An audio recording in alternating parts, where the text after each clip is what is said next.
자, 한동훈의 친한 의원들이 없다. 사무총장이 서범수라는 재선이 된 이유는, 자, 서범수가 이제 서병수 동생인데 이거는 진짜 부당거래죠, 여러분.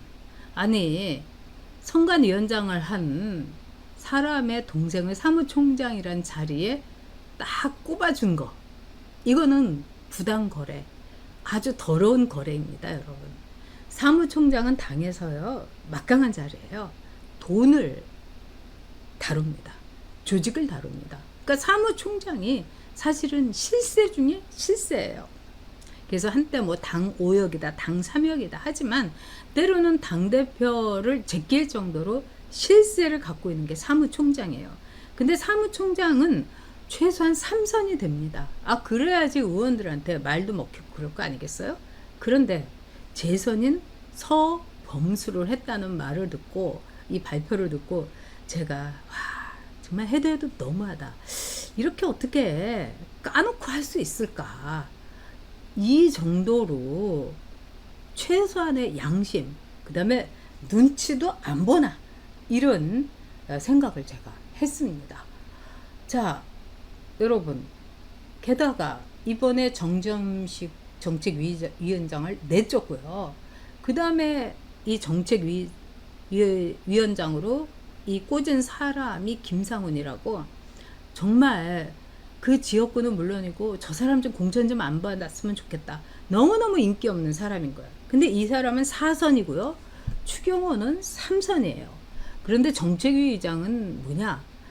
어떻게 보면은 이 원내대표가 의사라고 하면은 정책위 위원장은 간호사라고 할 수가 있어요. 그러니까 보조하는 사람이에요. 그리고 원내대표하고 정책위 의장하고는 분명한 이 상하 관계가 있습니다. 그런데 3선인 추경호 보란 듯이 말하자면은 4선인 김상훈을 내리꽂은 거, 이건 뭐냐? 오늘 여러분도 사진 보셨습니다만 추경호 원내대표가 이렇게 악수를 쳐왔는데 김상훈이가 이렇게 앉아가지고 악수를 받더라고요.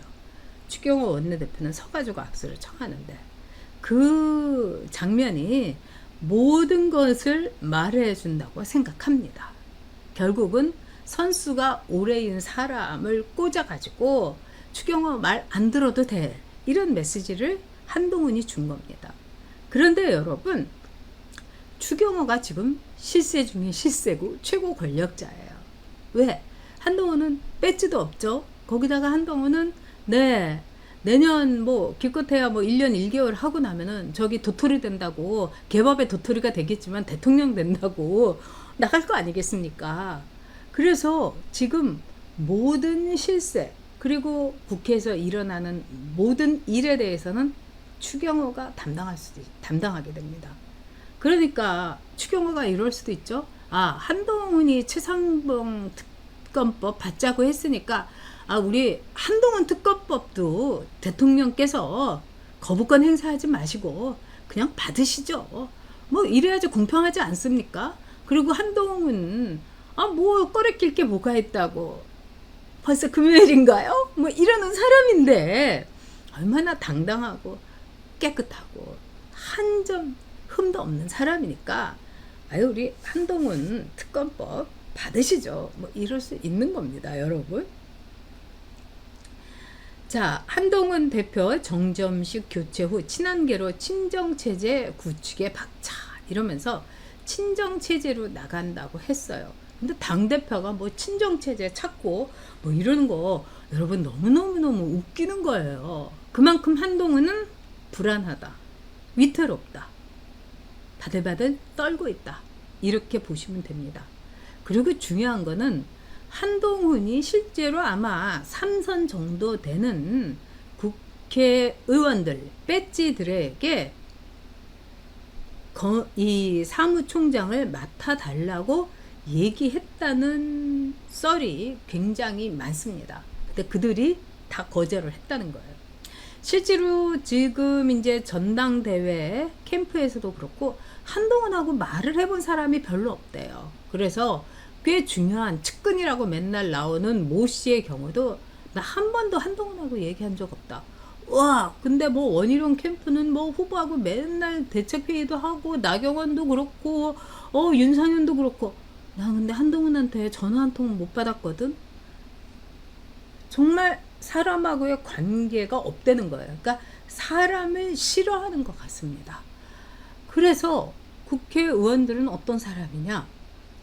그냥 무조건 악수해요. 보자마자 안녕하십니까 존경합니다 막 이럽니다. 근데 이런 데서 한동훈이 그냥 고개 빳빳이 들고, 그리고 이제 한동훈은 들리는 말에 의하면은 제일 한동훈이 뭐 황당히 하는 게 왜 나를 배신자라고 해? 이런다는 겁니다. 내가 왜 배신자냐? 아니 윤석열 대통령이 나한테 뭘 해줬다고? 솔직히 나는 검찰에서 에이스 중에 에이스이기 때문에 그냥 가만히 있어도 나는 검찰총장 되는 사람이야. 근데 윤석열 어쩌다가 아주 운이 좋아서 황당하게 검찰총장 됐지. 그리고 윤석열이 나한테 뭘 해줬어? 딱 그렇게 생각한대.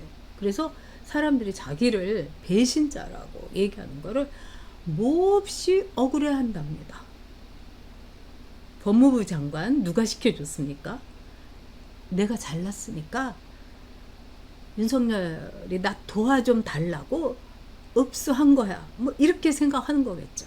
네. 자, 지금 그래서 이 당 안에서 그 다음에 정치를 오래 본 분들은 한동훈이 과연 당을 장악할 수 있겠는가? 이해창 총재는 당에 들어와 가지고 당을 완전히 장악했어요. 그래서 그거는 굉장히 놀라운 일이었습니다. 왜 그러냐? 김영삼 대통령 아래서 또 김영삼 대통령하고도 이제 약간 갈등을 빚었죠. 그러고 나서 이제 당으로 들어왔는데 이분이 판사한 사람이고 그다음에 이해창 총재가 정말 선비 스타일이고 막 대쪽같이 꼿꼿하고 그러니까 사람들하고의 이 관계, 이래서 당을 장악할 수 있었을까, 이런 이야기가 있었습니다. 근데 이회창 총재는 굉장히 노력했습니다. 사람들에게 직접 찾아가고 그 다음에 도와주세요. 제가 잘 모릅니다. 도와주시지 않으면은 저는 참 힘듭니다. 이렇게 이야기한 거예요. 근데 한동훈이 그런 얘기를 했다는 말을 저는 단 한마디도 들은 적이 없어요.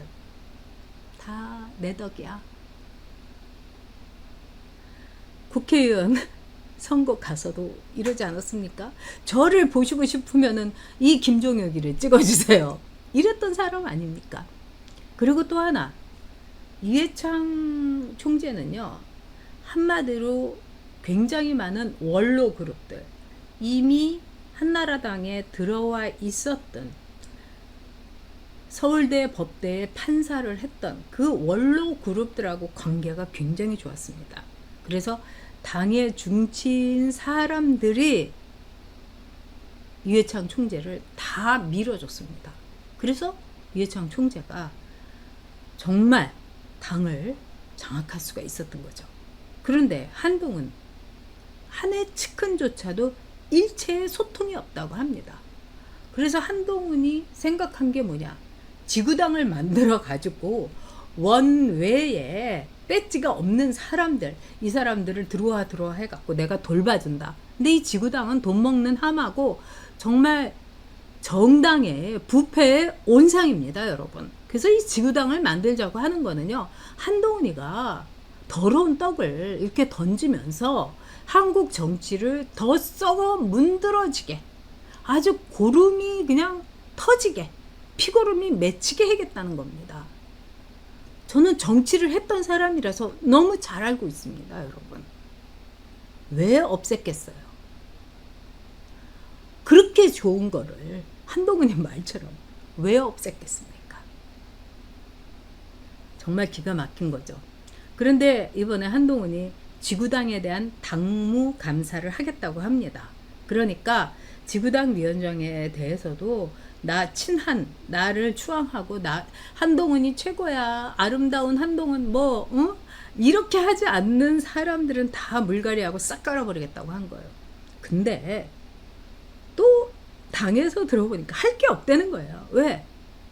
지가 비례대표 어디서 듣지도 보지도 못한 사람들, 저 좌파 쪽에서 놀던 사람들, 탈원전에서 놀던 사람들, 이런 사람들 다 한지아부터 시작을 해갖고 불러들이고, 이런 사람 당의 기여도가 제로인 사람들이에요. 그리고 지역구도 정성국이 막 그 지역구에서 저 사람 누구냐고 물어봤다는 거 아닙니까? 이런 사람 다 꽂고 그 사람을 조직 부총장으로 하고 싹 깔아버리겠다는데, 이미 자기가 이번에